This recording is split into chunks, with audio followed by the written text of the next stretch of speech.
Look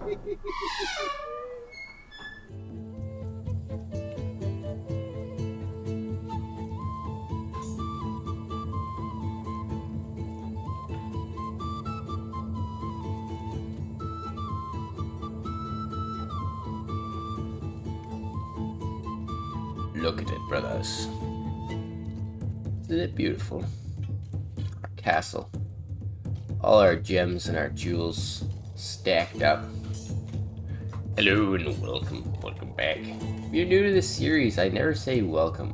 I imagine a lot of people come and go, and some return. I see people say they watch the series regularly. Welcome if you're new. Welcome back if you've just come back from the last episode.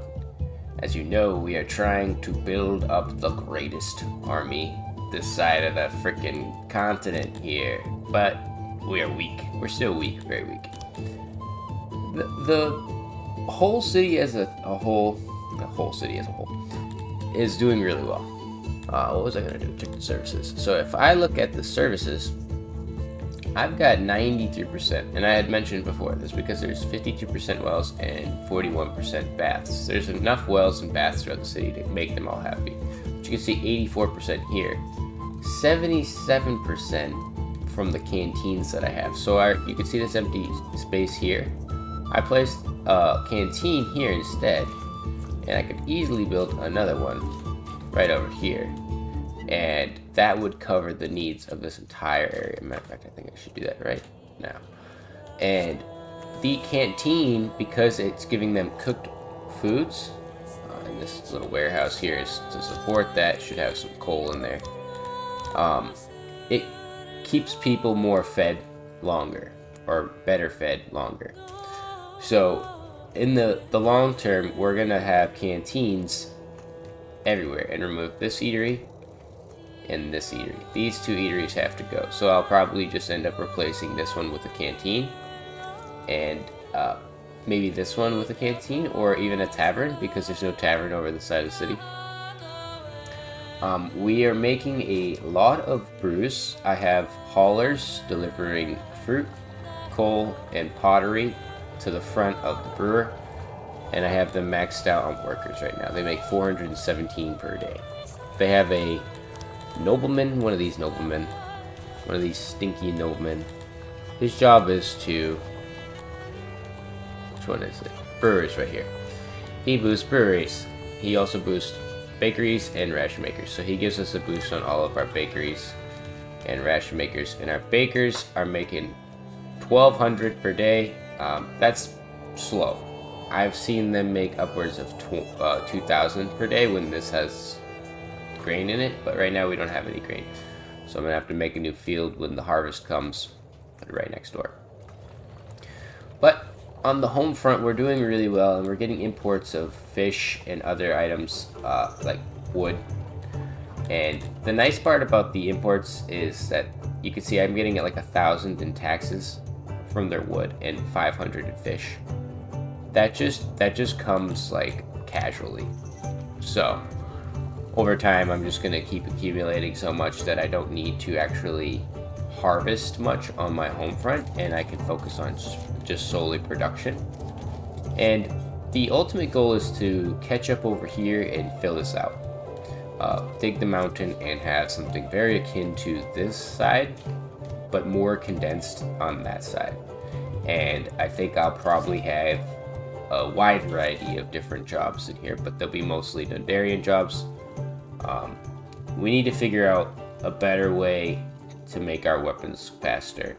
So we might actually put an export or import depot over here for the iron. I'll probably do that soon, so that when we import, there'll be a warehouse here, and there'll be iron that gets delivered right here from where you can see that every trader goes right here. When they come in and out of the map, they come right here. Even though on our world map, that's not how it looks. They would be going like into the mountain. Nope, they all just, this is where they go. Let me do that so you can see it. That little red guy, he disappeared. So if traders are trying to come in and out of the city, they have to go from this corner of the map to here. And this is one of the main reasons why I had Been weary about putting this central one here. It might even be better off putting a warehouse right in here and removing this court and everything and putting just the large warehouse for exports over here. But that would require a huge infrastructure overhaul, removing all of this, but I think I could probably do it. Anyways, I'll see you guys in a moment.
Beautiful.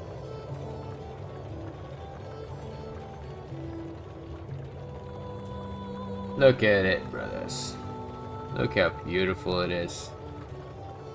Oh man, it's probably been about 4 or 5 hours, maybe more. I've been running it down in the background. Training up our guys has been a challenge and a half. But our city is making a lot of money, and look at this. Look at our inventories. They are stacked to the brim. A lot of them are very full. Some of them are dipped down a little bit because I spent some of the resources. But for the most part, we have a lot. We have a lot. And we're almost done training these 2 Tilapia groups, which have literally been training for about 14 and a half years. But I learned something. These Tilapias were wearing armor, and when they were wearing armor, it caused them to be slower, so that they couldn't get to where they were trying to go faster. Therefore, not training fast enough, and losing training. So I had to remove their armor for now, so that they finish their training, and then I'll put the armor on and send them out in the world. Then I'll train up one group at a time. Other than that, the Dondarians are out there in the real world, and you can see we have Buck Rink. I cannot remember the name of it before. And we've got 150 Kryptonians just kind of holding up the place here. We'll give them some taxes over there. And we've got a small army here. We've got 3,365 guys. Thoroughly, we bought this from them. We can see now their army of 3,000 and their army of 11,000. I was under the presumption that they had 16,000. They have 11,000, which is a lot more manageable. I think they might have gotten into a fight or something, so they might have lost some of their guys. But we are going to eventually attack them. I don't know about Thoroughly so much because they're very friendly to us, and they don't really have too many problems with us. Brick and Break, on the other hand, has a lot more territory, and they're kind of spread out in a nice way throughout the center. So I kind of want to take them first. But it would be a very long episode if I was to go over exactly every specific little thing I put into the city at this point. But I doubled up our bakeries. You can see we've got these nice transport areas where they deliver bread to the two gymongous bread warehouses over here, which literally store enough for what I hope is enough food days to keep our satisfaction above 70%, because I'm trying to get cantors, which are giants. We have this huge warehouse here holding stone, iron, coal, and wood. We've got this warehouse here with rations, alcohol, and clothing. And we've got our little army supply depots down here so that they can get delivered to them. We've got our emissaries who live here. Our gem warehouse, which I'd like to fill up a little bit more. We keep running low on gems. I think it's because I allowed people in the city gems. We've got canteens throughout the entire city. Food going to the canteens. Plenty of food. We've got crypts throughout the city. We're building another crypt over here. Just genuinely everything. We put a bunch of new houses in through here. I put a bunch of houses in here where the old tailor used to be. And I forgot to mention there's a large tailor over here. So you can copy a building like this one here, the smithy, and you can click on a different type of building. I didn't notice this feature. I don't believe it was always there, but it could have been. That allowed me to build this extremely large tailor who's making tons of clothing. He will make enough clothing for the entire city. We don't need another one.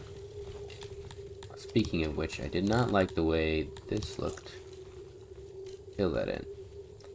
We've got barbers put in a few places, and I've also put, what else did I put in? Another tailor over here, more housing, more asylums, a giant canteen, and this warehouse we adjusted. Fill this in as well, because I don't like the way that looks. We've got some more housing, some more orchards, or another orchard. I'm trying to build this. They've been trying to build this warehouse for a while now, and hopefully they'll get to it. I put 2 more pastures in, a couple more fields, and I think that's about it. We put a lot of work into our overworld, and I removed a lot of what was over here because the reasoning I've kind of realized is that they go a lot further to deliver this stuff. And we've also been doing a method that I like to call oversupplying for our stock so that we don't have to worry. So if you go to this goods selection screen up here on the top left, you can see that there's our stored, obviously, but these are items that you can click on. If you were to go to this special orders item, or you can click this, you can see like available prices and stuff like that for sale and purchase. But let's say I wanted to fill up my fish. I've got 1,500 out of 4,500 stock, or this much bread. So I can go and purchase roughly 2,000 or 230,000 worth of bread. So when I do that, I'm going to buy. It's going to send that money out. It's going to buy it from the cheapest place possible. And that appears to be Kwergensky here. And they are going to send that bread, 32,000 bread, all the way across the map to here. Sometimes it goes further, sometimes it's a lot closer, but that tends to be the distance. Then they're going to come here, and if, oh god, yep, see? This is one of those moments where my bread storage that I purchased earlier has just gotten here. Good god. This is what I'm talking about. This is how I filled up my stores. Instead of purchasing with these import depots, which are pretty slow, you just make the storage space available in a warehouse. Then you do a special order and have it delivered straight to your warehouse. Then you have the import depots top them off. So once this is full, all I'll have them doing is importing enough to keep the city supplied and happy. They'll believe that they have this many days of food, but they won't actually be eating it all. We'll have this nice, huge warehouse filled with bread. Look at all that bread. Oh man, it's making me hungry. I don't know about you, but whenever I look at bread, I just get hungrier and hungrier, man. Something about it. Lovely, lovely bread. But this is the best I've ever done in Songs of Six by far. There's never been a city I've ever made that compares to this. The level of detail. Look at this filled warehouse, 25,000 stone, 4,000 wood, 10,000 coal, and we need a little bit more coal. If we need some more coal, I'll just make a special order. I'll go up here. I can order some like this. Put in like 1,700 or 1,070. Wow, 1,070. 170,000. Oh my god, it's so hard to say big numbers when you're spending money all the time. And that coal order of 17k will come. I'm like incredibly dyslexic when it comes to numbers. I don't think that's a term, but that's the only way I know how to say it. And look at these guys leaving. I am just terrible. I know math. I'm very good with math. Obviously based off the fact that my city is exponentially larger than the average city, and that's not me boasting, although it should be, because this is a boastful city in my opinion. This is something you can boast about. I see people try to compare to my city online, and there are a few, but there aren't many who can compete with the Fiend in this game. I've been playing for years though, so you gotta give me some credit. Like, we have 1,100% trained Dundarians. These guys will smack the floor with Thoroughly's army if they came at us. And once these guys are up there at 90 or 100, we're just gonna send them out, and we'll have 1,200 extremely well-trained boys ready to go. But until that day, probably tomorrow, you're gonna have to stick with what we got. Hope you guys enjoyed this episode. Hope you don't mind my light boasts. Feels good, man. I just never have gotten to this point in songs before where you actually are like a powerhouse and you're getting imports of stuff, and I'm almost at 10,000 population. I think my next one is High King 7,000 and then Emperor 10,000. That will give me 8.00 administrations and 20 total nobility, which is pretty cool. Pretty cool. But I'll see you all in the next one. Thank you all for watching. Bye.